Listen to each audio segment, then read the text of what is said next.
Amados irmãos, graça e paz. Estamos para fazer o áudio, 14º vídeo da nossa série de um apontamento que estamos fazendo do livro O que os Presbiterianos Inteligentes Devem Saber. Esse livro aqui, recomendo, um livro muito bom. Passa uma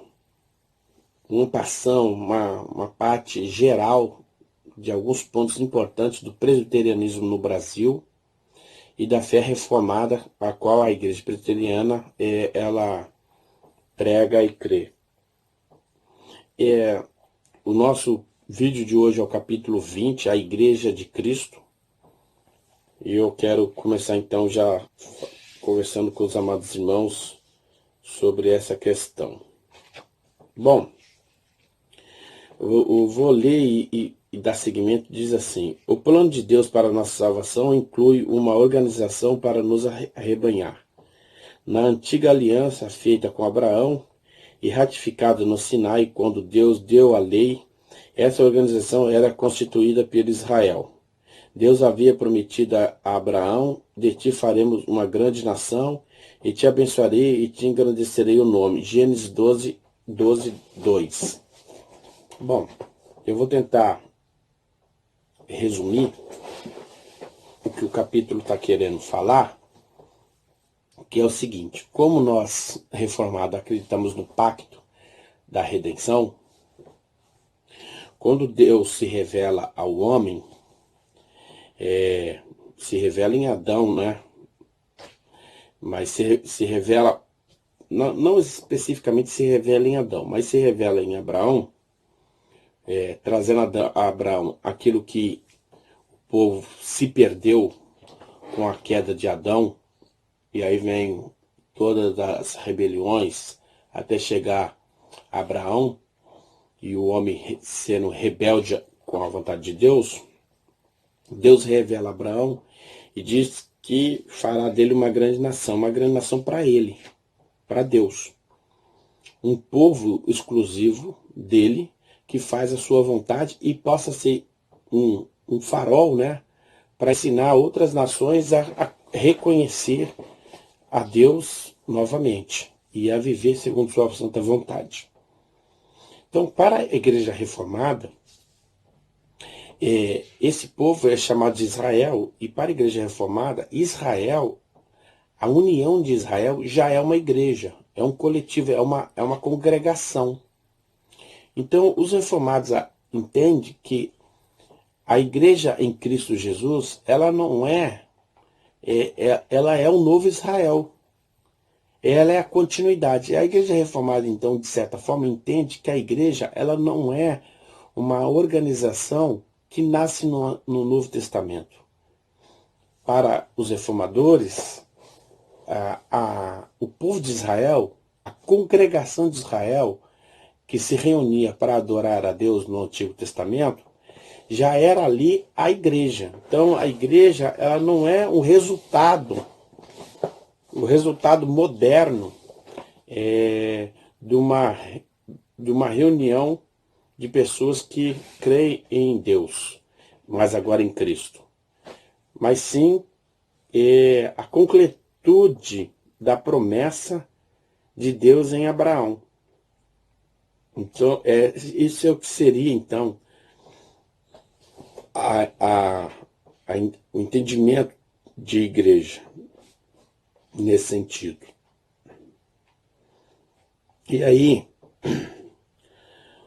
eu quero ir para o texto que vai falar sobre a essência e o caráter multiforme da igreja.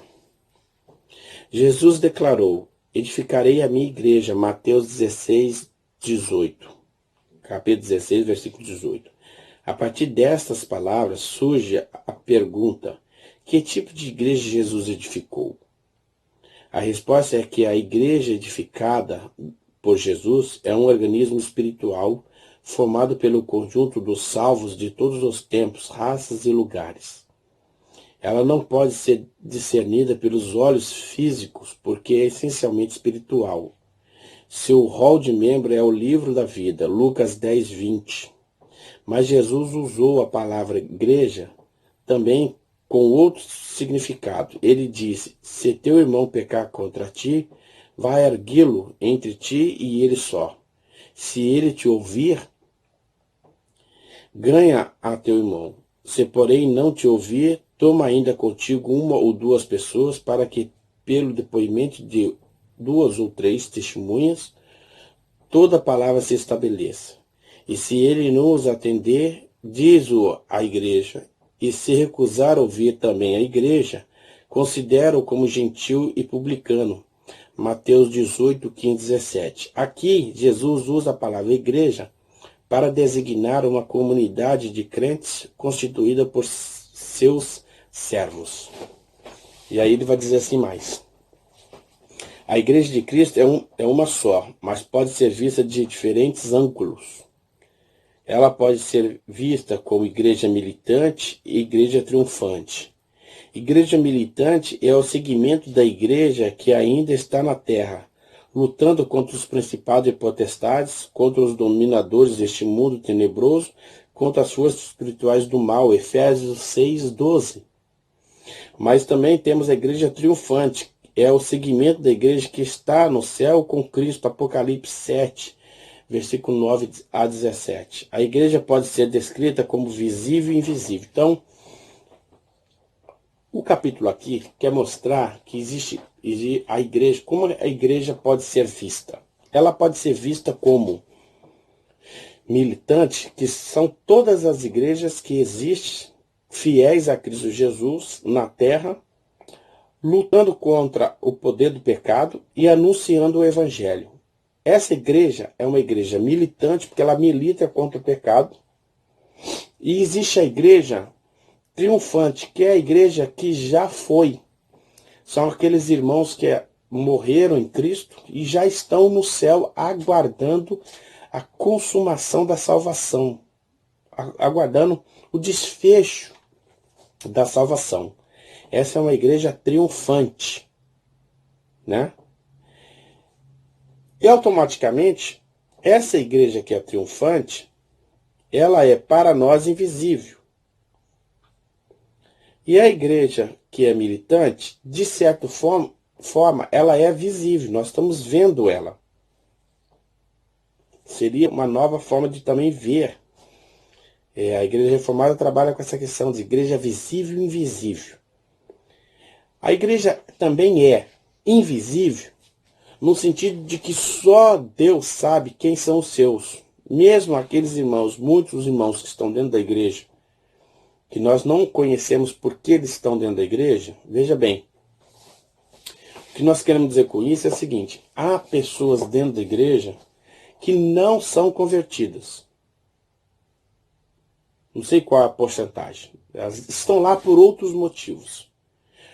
O que entende como igreja invisível é que essa igreja, que só Deus sabe quem é, são aqueles que são os eleitos. Os eleitos, só Deus sabe quem são. Então eles são os invisíveis ao olho humano, porque por mais que a igreja tenha erros, quando a Bíblia fala de que a igreja do Senhor subirá, é a igreja que nós não conseguimos identificar. Ela é a igreja invisível. Né? Então, o que seria assim? Como a gente diz assim, a igreja pura. A igreja pura é uma igreja invisível. Nós não sabemos quem são as igrejas puras. A igreja pura é o coletivo das pessoas que vivem segundo a vontade de Deus. É a união entre todas elas, que está espalhada no mundo, por isso ela é invisível. Seria uma hipótese. Então, mas o que a gente pode entender é o seguinte: existe a igreja invisível e a visível. A visível é a que a gente vê. Mas a igreja do Senhor, a igreja que faz a vontade de Deus, é uma igreja invisível. Nós temos que crer que muitas coisas que nós não vemos, mas elas acontecem. Por isso a gente pode dizer assim que é uma igreja visível. Então a igreja visível é o conjunto de todos os salvos do presente, passado e do futuro. Então a igreja invisível também é isso aí. É o conjunto de todas as igrejas. A do passado, do presente e do futuro. Então aqueles irmãos que ainda vão se converter a Deus no futuro, eles fazem parte de uma igreja que nós não conseguimos ver, que é a igreja invisível. Nesse sentido também é possível compreender. E aquelas pessoas que pertenciam a Cristo no passado são também são partes da igreja invisível.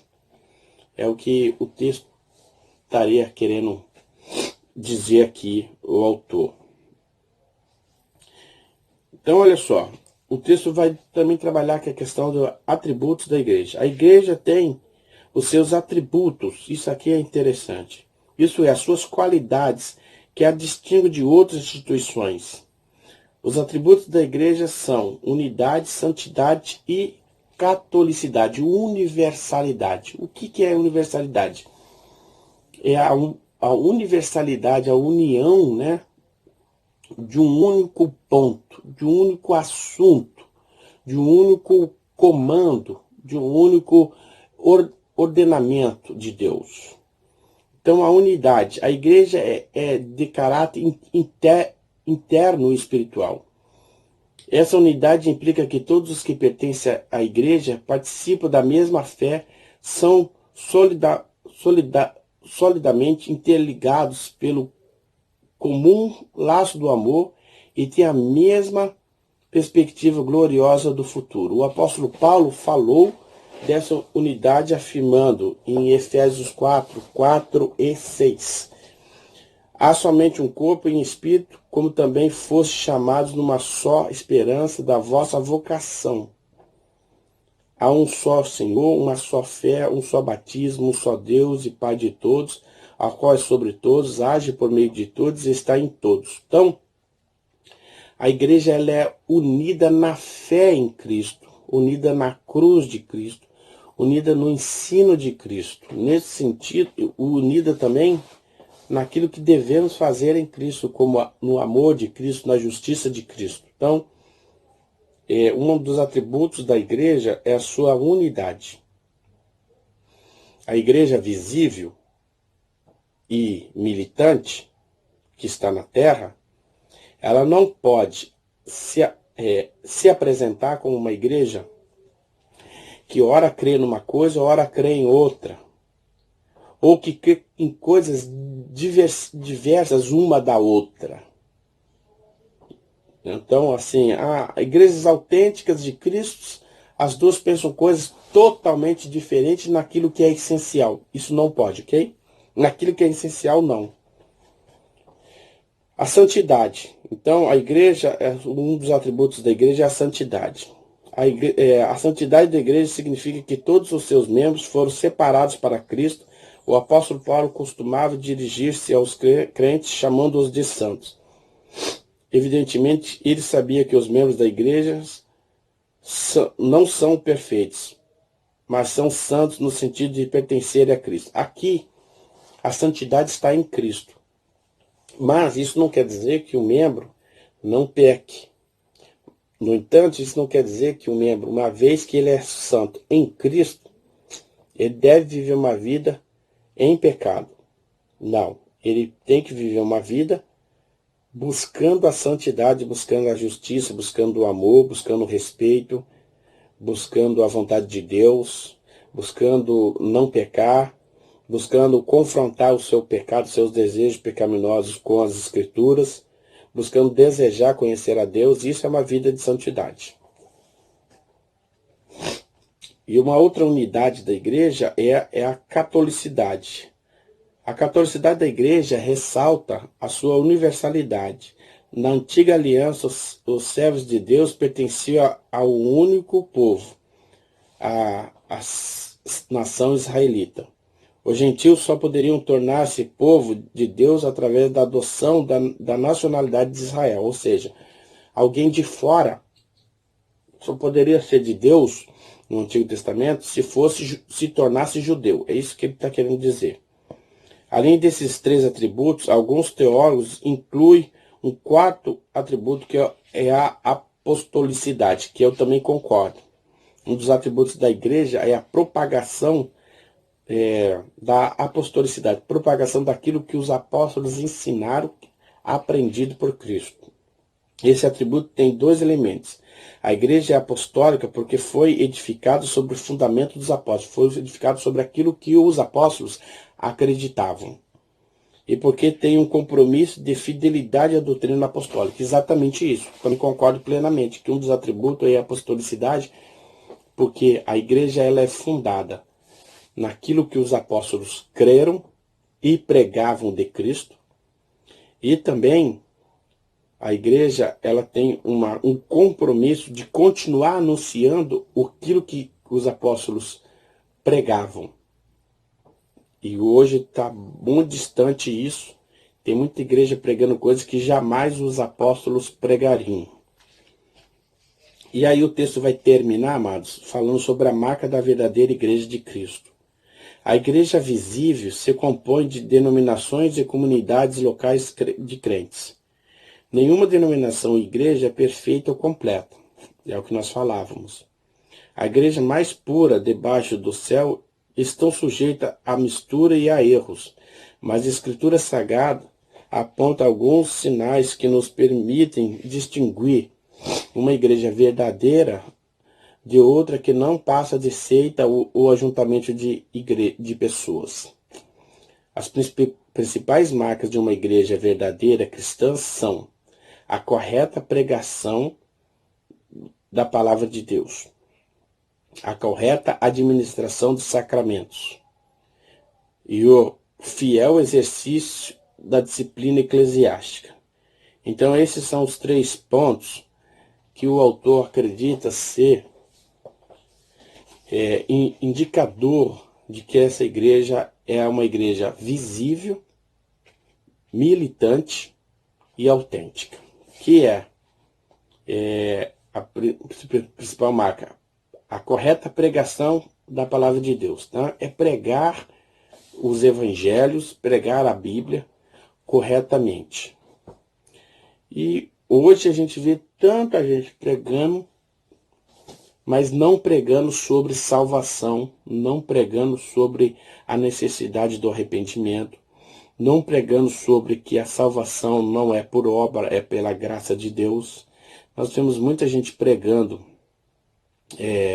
não pregando que o homem é herdeiro do pecado, que ele caiu no pecado em Adão e que tem uma dívida com Deus e essa dívida é impagável. Essa dívida que o homem não pode pagar, Cristo paga por nós antes da fundação do mundo e morre por nós, encarnando e morrendo na cruz, pagando a nossa dívida na cruz. Esses conceitos, essa teologia muitas vezes não é pregada. Se ela não é pregada na igreja, enfaticamente, então essa igreja não está pregando corretamente a palavra de Deus. Se sua pregação em determinada igreja só fala de prosperidade e não da gravidade do pecado e do grande anúncio das boas novas, que é a morte de Cristo na cruz por nós, só por aí a gente já consegue perceber que tem algo errado. Também a correta administração do sacramento. Para a igreja reformada só há 2 sacramentos, porque esses 2 sacramentos foram instituídos por Jesus, que é o batismo, a necessidade do batismo, e a gente vai falar isso no próximo vídeo, a necessidade do batismo, e a celebração da ceia, né? A comungação, comungar o corpo de Cristo na ceia. Então, só para a igreja reformada só há 2 sacramentos, a ceia e o batismo. Então, nós, reformados, acreditamos que as igrejas autênticas são igrejas que dão validade a esses dois sacramentos. E o exercício da disciplina eclesiástica. O exercício da disciplina eclesiástica é a outra marca de uma verdadeira igreja cristã. Onde não há disciplina, até os verdadeiros crentes correm o risco de se corromper. Bom, aí aqui, a disciplina tem a ver com detectar o pecado em relação às Escrituras. Então, aquilo que é pecado, o cristão não deve fazer e, uma vez feito, deve se arrepender. Essa é a disciplina da igreja. E o que temos visto nos últimos tempos são atitudes pecaminosas entrando dentro da igreja e tendo um caráter de não pecado. Não vou nem pronunciar todos eles para não trazer uma demora no vídeo.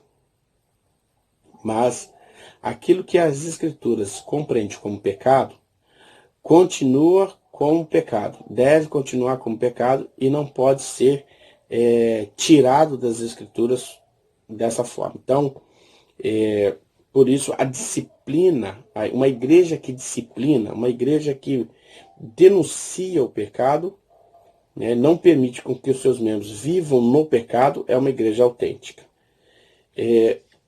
Então são essas o nosso apontamento sobre o capítulo sobre a igreja cristã. O que a gente poderia resumir então aqui é isso. Um abraço a todos, tudo de bom, até mais, até a próxima.